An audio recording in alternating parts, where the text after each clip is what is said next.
屬鼠嘅朋友去到馬年咧係正沖太歲嘅，因為咧馬咧係跨大步向前走，朝住目標邁進嘅，而老鼠咧就係三思而後行，甚至乎咧睇得太過微細啊，所以喺馬年裏邊咧，似乎有一個唔配合嘅情況。地支就係代表子午相沖，所以係正沖太歲嘅。今年咧其實真係要留意啦。吉星方面咧就有天廚星入命，天廚咧就代表飲食嘅福氣嘅。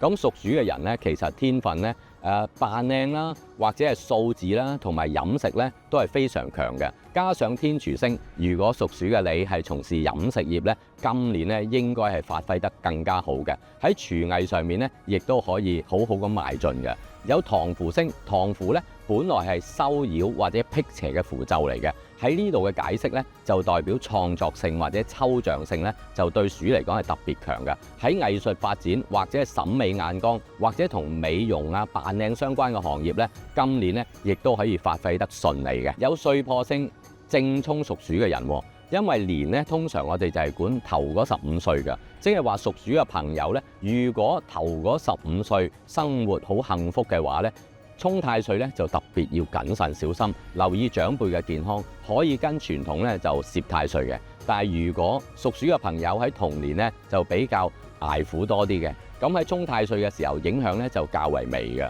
另一方面，財務上面咧有大耗星啊，屬鼠嘅朋友咧容易係大破財，所以今年咧就真係要謹慎用錢啦。咁如果用喺一啲保值嘅物件上面咧，就更加好啦。譬如置業啦，就係一個比較理想嘅想法嚟嘅。至於健康方面咧，因為有災煞星啊，災煞星咧特別要留意家居嘅水火險。有天哭星，愁善感比較重啊，可以出席多啲咧喜事嘅活動，令自己情緒咧高漲一啲。千祈唔好亂諗嘢啦。